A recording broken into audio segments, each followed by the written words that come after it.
You're watching a reality check exclusive. They say data is the new oil.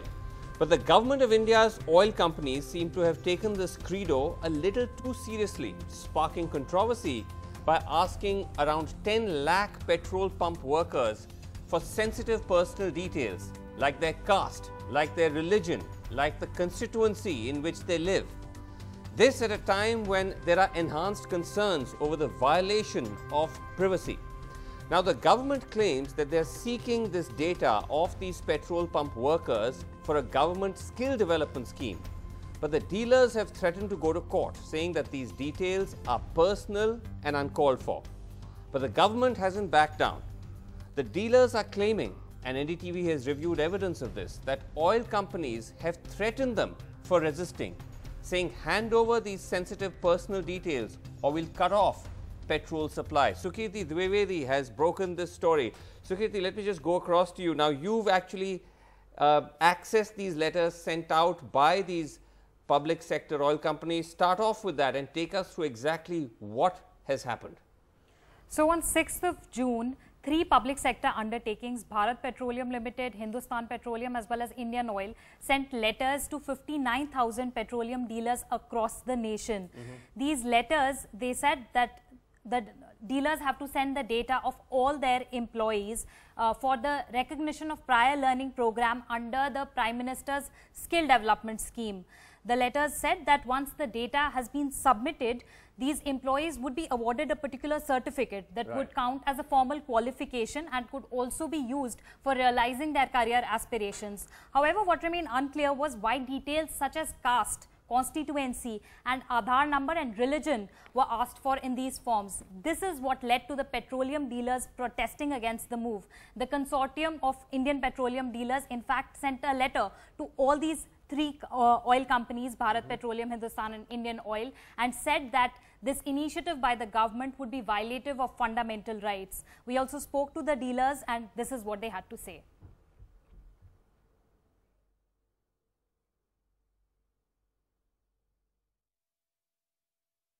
ये सभी बहुत संवेदनशील और गुप्त जानकारी है जो हम ये कंपनियों को मुहैया नहीं कर सकते।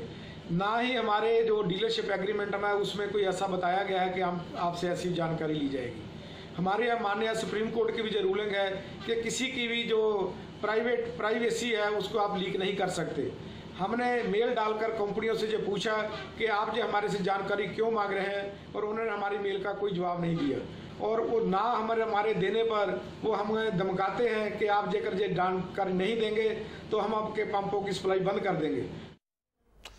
All right, Sukirti, now you also have found out that the companies, the oil companies have actually attempted to threaten the dealers? Yes, so the Punjab Dealers Association, for example, says that they received a message, the Indian Oil Petroleum dealers in the state, they received a message from the sales officer of Indian Oil in the state, Ashish Jain, and the message sent by him said RPL, recognition of prior learning data for many retail outlets has not been received. I will block supplies for these ROs with effect from this Monday if details are not sent to me by tomorrow evening 7 p.m. So, we dialed the number from which this particular message was sent and the man who picked up admitted that he was indeed Ashish Jain, the sales officer of Indian Oil in Punjab. However, he refused to confirm or deny whether this message was sent by him. Because of all these threats that the association received, the Punjab Dealers Association has also sent a legal notice to the Indian Oil Petroleum Association, and this is what the association is claiming. See, the oil companies are seeking this information to extract the personal information of our customer attendants, which is a confidential document. It becomes illegal for us to share information pertaining to the customer attendants. All right, now Sukirti, tell us, you've tried to reach out to the government and to these oil companies, and what was the response? So yes, Vasu, we did try to reach out to the government as well as the oil companies. We were told that the petroleum minister is not available right now and we could send the queries over message. However, we did not receive a response from him or either of these 3 oil companies.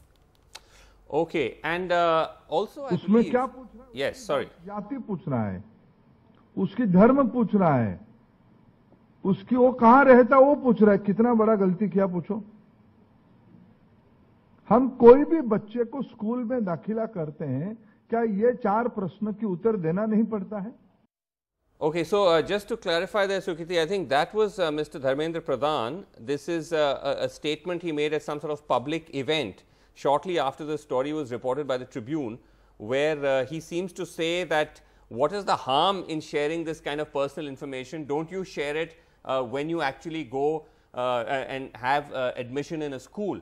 Now, just to recap for our viewers this breaking story about the fact that the Petroleum Ministry, oil companies have written to thousands and thousands of their dealers to supply personal information, sensitive information of their petroleum workers for what they claim is a skill development program. Now, Sukriti, there is of course the question mark over whether this is actually being done to pad up the numbers for the skill development program as well. Yes, so the other thing that's coming up here is that the PM Skill Development Program has been a faltering scheme as what has been reported.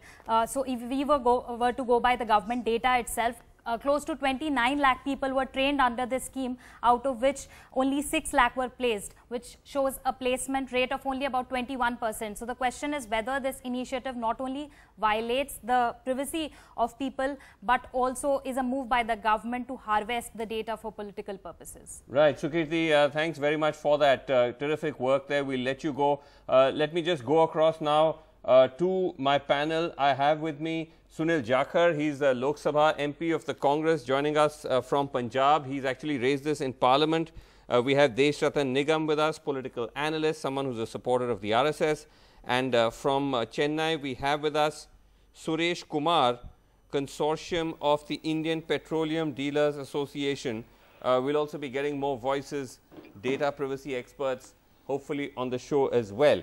Now, Sunil Jakhar, you actually raised this issue in Parliament, saying that this letter has been sent. These letters have been sent. This is, this is violative of privacy, but the government doesn't seem to be backing off. We just heard the Petroleum Minister saying, "What's wrong with this? This is information that people are anyway sharing for school admissions." I'm amazed at the audacity of our Petroleum Minister for saying such a thing. Why would the government like to know somebody working with what his caste is, what religion he belongs to, and to top it all, to which constituency does he belong to? You nailed it. You hit the nail on the head, Vasu, when you said that these are to pad up the skilling programs. Not only they are trying to pad up, but in the process they have showed what a sham this whole Skill India program is all about. It's only a slogan. What kind of a certificate? They call it pre-learning certificate. Those are daily wages working at petrol pumps whom they are going to issue certificates of experience. I think this is a very devious plan. Right. If it were devious, it was bad enough. But I think it has very sinister consequences. And I say it with full responsibility when I call it sinister. Because in this surcharged atmosphere, they hear mob lynching and all these things going around all over the country. Don't you think that any devious mind with this kind of information about the caste and religion can let loose right. No, you're right, sir. This is... Yeah, can I just... no, there is that concern. The other thing that worries me, Suresh Kumar, and we had you just earlier on saying as well, is the fact that these dealers have been receiving threats saying that if you do not part with this information, we will actually cut off petrol supply. This has happened in Punjab, but is this happening elsewhere as well, to your knowledge? Yes, Srinivas, it is happening all over the country. Many dealers from the 3 oil companies have been receiving threat letters saying that they need to share this information, and if you fail to do so, then we might have to act against you by the dealership agreement or cutting your supplies. Now, cutting the supplies has now become a very common way of putting the dealers to accede to whatever the oil companies want. So it's a sort of a distress situation now, where we need to balance between business and all these sort of information which are not in our domain or which need not to be shared. Have some of the employees of these petrol pumps and so on, have they actually now started to part with this information because of this kind of pressure that's being brought to bear? No. No, the employees per se cannot supply this information. It has to be done by us, the dealers. Yeah. So now we are sort of alerting the network in the country that we should be careful in not submitting this information for reasons best known to all of us, because these are confidential documents which cannot be shared, because it goes up to the bank account and the educational details and the caste, community, Aadhaar, PAN and mother's name, father's name, all those things, which even most of us would not be having such details with us. No, I agree. This is very disturbing, is it not, Deshratan Nigam, that in the guise of saying that you want to collect information because it's some kind of a government skill development scheme, I mean, nothing wrong with that. Why on earth would you want caste, religion, constituency data? I mean, doesn't this raise the suspicion that this is actually being done as a proxy to collect politically sensitive data for the BJP? The government is collecting politically sensitive data for party political purposes under the guise of a government scheme. See, about 10 lakh people in a population of 125 crores, this is not politically significant. Let us be very clear about it. This is minuscule. 10 lakhs is a minuscule number? Minuscule number in a population it's a very big amount. I mean, of course, in the context of India, everything is minuscule. So let me come to now the stated objective is skill certification, providing them, because they have experience but they don't have the specialized skills. Sure. So skill certification is important, right, which will ensure placing them in a skill category. Why? Yes, but that's not the question. Why do you need caste? Why do you need religion? Why do you need your constituency? For proper identification of a person, these data are important for a proper. You need someone's caste. You need someone's religion to give them a skill certificate. Everywhere identification is done on certain parameters. These are few parameters. These are parameters which are rarely asked for in professional circles. Not professional, identification purposes. Yes. But this is an identification, not because of any other purpose. Let me just tell you, the letter says that this is being done specifically under this recognition of prior learning scheme. Yes, I am aware of it. And this is a formal certification program. Now, why would you need this kind of data? See, first for identification. Secondly, because they are also planning to transfer 500 rupees. At the same time, it will go into the bank account. Fine. So that Aadhaar and bank is required for that purposes. Direct transfer would be done. Fine. Now, secondly, why dealers are opposing is very important. Most of these employees are contract employees, underpaid. The moment they get a skill certificate, they will have to pay minimum wages of a skilled worker. This is where this is a completely different angle. Yes, this is where the catch comes. Let's get. This is where the catch comes. Let me get Mr. Suresh Kumar to respond to that. The moment it comes, a bank is linked, the agencies will know. Let me get Mr. Suresh Kumar to respond to that. Suresh Kumar, you want to respond to that? Okay, we'll come back to Suresh. What the gentleman is saying. Go ahead. Yes, go ahead. Yeah, I completely disagree with what the gentleman is saying.